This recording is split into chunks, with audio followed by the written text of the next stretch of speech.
मुख्य सचिव श्री दुर्गा शंकर मिश्र जी, अवस्थापना और औद्योगिक विकास के आयुक्त श्री मनोज कुमार सिंह जी, प्रमुख सचिव अवस्थापना एवं औद्योगिक विकास अनिल कुमार सागर जी,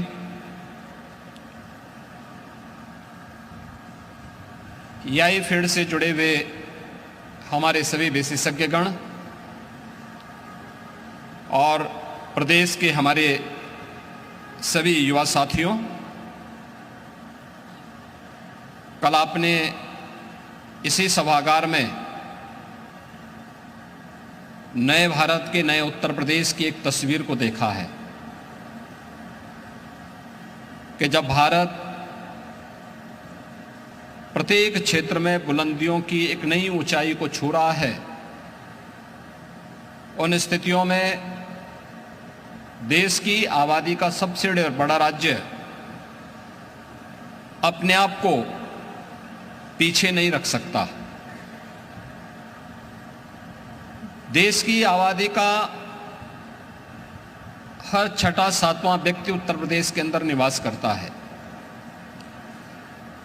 इस 25 करोड़ आबादी की आशा और आकांक्षाओं को पूरा करने के लिए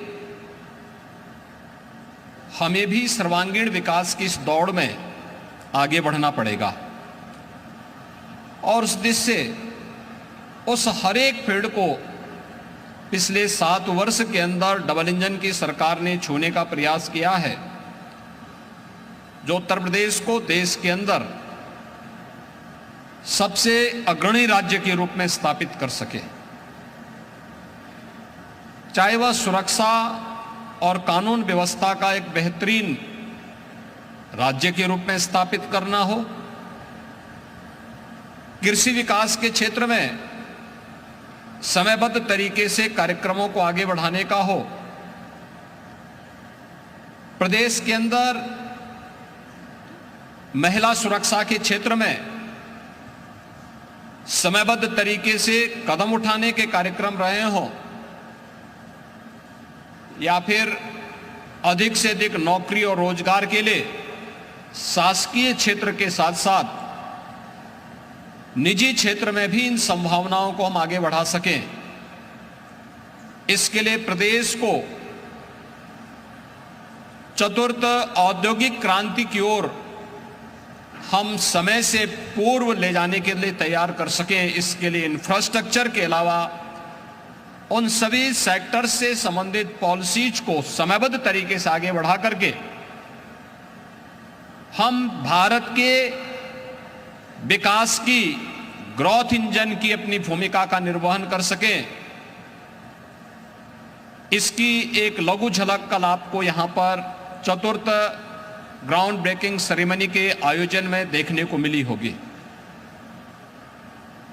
मुझे याद है जब हम लोगों ने पहला ग्राउंड ब्रेकिंग का अपनी सेरेमनी यहां आयोजित की थी, उस समय हमारे पास निवेश के कुल प्रस्ताव जो आए थे उनमें से मात्र 61,000 करोड़ रुपए को हम लोग जमीनी धरातल पर उतारने में सफल हो पाए थे।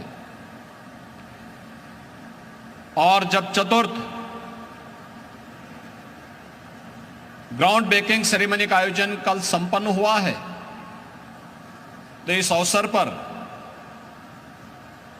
उत्तर प्रदेश ने 10,24,000 करोड़ रुपए से अधिक की परियोजनाओं को जमीनी धरातल पर उतारने के एक बड़े आयोजन को आगे बढ़ाया है।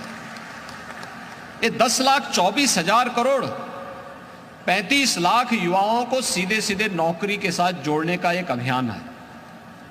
और इस फील्ड की जो अनंत संभावनाएं हैं, इस क्षेत्र में उन अनंत संभावनाओं को आगे बढ़ाने के लिए उत्तर प्रदेश के इन प्रतिभाशाली युवाओं को उन्हीं के प्रदेश में कार्य देकर के देश के विकास में वे अपना योगदान दे सकें। इस दृष्टि से जिस फील्ड में हमारे पास संभावनाएं हैं, उनमें से आर्टिफिशियल इंटेलिजेंस एक महत्वपूर्ण क्षेत्र है। आपने देखा होगा, इसको लेकर के हम लोगों ने 2022 में IT और ITS की अपनी एक पॉलिसी भी हम लोगों ने प्रदेश के अंदर लॉन्च की थी। इस फील्ड में पहले से जो लोग कार्य कर रहे थे, आज यूपी डाटा सेंटर का एक हब बनने जा रहा है। 3 डाटा सेंटर वर्तमान में तो स्थापित हो चुके हैं, स्थापित होने की अंतिम प्रक्रिया के साथ जुड़ रहे हैं, और 8 नए, कुल मिलाकर के 8 नए डाटा सेंटर यूपी के अंदर बन रहे हैं। उत्तर प्रदेश के अंदर जहां पर कभी इस प्रकार की संभावना नहीं थी, आज वह यूपी के अंदर संभव हो पा रहा है। यहां पर माइक्रोसॉफ्ट का हो, HCL का हो, या ये बैठे हुए जो हमारे अलग अलग इस फील्ड के प्लेयर हैं, इन लोगों ने भी यूपी की इन संभावनाओं को देखा होगा। उन संभावनाओं को ध्यान में रखते हुए आज जिस एक नए अभियान को लेकर के हम आगे बढ़ रहे हैं, 3 MOU अभी यहां पर संपन्न हुए हैं। और मुझे तो अच्छा लगा कि कल प्रधानमंत्री जी ने शिलान्यास का कार्यक्रम किया। इलेक्ट्रिक व्हीकल की जो यूनिट यूपी के अंदर लखनऊ में लगने जा रही है, उन्होंने अपने कार्य को भी प्रारंभ कर दिया है।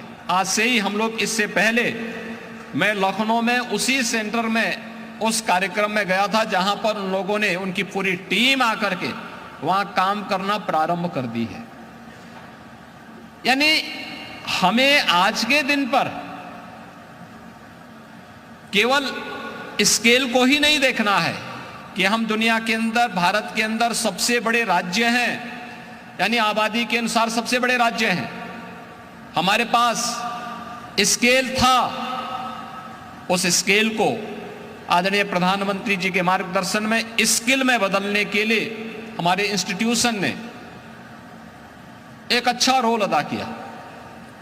लेकिन उस स्किल को स्पीड भी चाहिए, और स्पीड के लिए हमें डिजिटाइजेशन को अपनाना ही होगा, और इसमें आर्टिफिशियल इंटेलिजेंस आपकी बहुत बड़ी मदद कर सकता है।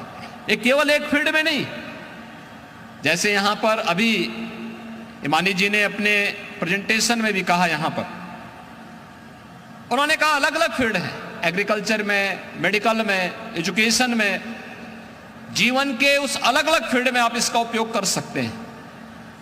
ये तो उपयोग करने वाले पे निर्भर करता है कि वह किस रूप में इसको लेता है। इसके लिए उस प्रकार के सेंटर को बनाना, प्रदेश की राजधानी लखनऊ EI का प्रमुख सेंटर बने, हमारे यूनिवर्सिटी भी इसके केंद्र बन सके, इसके लिए IIM लखनऊ और AKTU के भी यहाँ पे हमारे युवा आज इस कार्यक्रम में भागीदार बन रहे हैं। और मैं चाहूंगा कि जैसे हम लोगों ने गौतम बुद्ध विश्वविद्यालय ग्रेटर नोएडा को इसका एक केंद्र बनाने की दिशा में एक प्रयास प्रारंभ किया है, वैसे ही हम अलग अलग केंद्रों को अभी से तैयार करके भविष्य की उन संभावनाओं को, जो लाखों नौजवानों के लिए नौकरी उनके घर में, उनके जनपद में उन्हें उपलब्ध कराने की इन संभावनाओं को आगे बढ़ा सकते हैं, वह संभावना हम लोग इसके माध्यम से दे सकते हैं। कार्य को और आसान कर सकते हैं। बहुत आसान हो चुका है, तकनीक का उपयोग करते करके कितना बड़ा कार्य हो सकता है, हम लोगों ने पिछले 7 वर्ष के अंदर देखा है। कैसे सुशासन के लक्ष्य को प्राप्त किया जा सकता है, डिजिटाइजेशन उसमें कैसे बड़ा रोल अदा कर सकता है। हम लोगों ने पिछले 7 वर्ष के अंदर उत्तर प्रदेश के अंदर प्रधानमंत्री जी के मार्गदर्शन में उसे लागू करके उसको एक कॉमन मैन को लाभान्वित होते हुए देखा है। यही उत्तर प्रदेश था, जिस उत्तर प्रदेश में 2016-17 तक लोग भूखों मर रहे थे, यहां पे भूखमरी से मौतें होती थी। आज यही उत्तर प्रदेश है। उत्तर प्रदेश में पब्लिक डिस्ट्रीब्यूशन सिस्टम देश का सबसे सुंदरतम मॉडल खड़ा हो चुका है। पॉइंट सेल मशीन के माध्यम से हम एक जगह स्क्रीन में प्रदेश के अंदर सभी 80,000 फेयर प्राइस शॉप की मॉनिटरिंग एक जगह से कर सकते हैं और देख सकते हैं कि हर लाभार्थी को उसके अनुसार खाद्यान्न प्राप्त हो रहा है कि नहीं हो रहा है। सरकार की बचत भी हो रही है, लेकिन साथ साथ हर एक नागरिक तक शासन की योजना का लाभ भी बहुत अच्छे तरीके से पहुंच पा रही है। और जब कॉमन मैन शासन की किसी योजना से लाभान्वित होता है तो कॉमन मैन जो सचमुच उसका प्राप्त करने का अधिकारी है, वह अपनी दुआ से शासन को भी और प्रशासन को भी लाभान्वित करता है। आप शासन की योजना उन तक पहुंचाने का काम कर रहे हैं, लेकिन वह जब आपके लिए दुआ करता है तो फिर आपके कार्य करने की स्पीड और भी बढ़ती है। आज टेक्नोलॉजी आपके लिए कितना सहायक हो सकता है, आज आप इस क्षेत्र में देख सकते हैं। डीबीटी के माध्यम से शासन की योजना एक एक व्यक्ति तक पहुंच जाना, ये उसी फील्ड को उसी का एक माध्यम है। और उत्तर प्रदेश के इन युवाओं को हम डिजिटली सक्षम बना सकें। आज तो उत्तर प्रदेश सरकार स्वामी विवेकानंद सशक्तिकरण मिशन के अंतर्गत 2 करोड़ युवाओं को टैबलेट और स्मार्टफोन वितरण करने के एक बड़े कार्यक्रम को आगे बढ़ा रही है। हम लोग अब तक 20 लाख यूथ को यह सुविधा उपलब्ध करवा चुके हैं।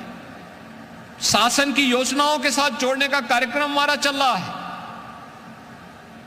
1 डिस्ट्रिक्ट 1 प्रोडक्ट की योजना, पीएम विश्वकर्मा या विश्वकर्मा श्रम सम्मान की योजना के साथ इस टेक्नोलॉजी को अपना करके कैसे हम इसकी ग्रेडिंग बढ़ा सकते हैं, इसको और भी आगे बढ़ाने की प्रक्रिया का हिस्सा कैसे बना सकते हैं, यह आज देखने की आवश्यकता है।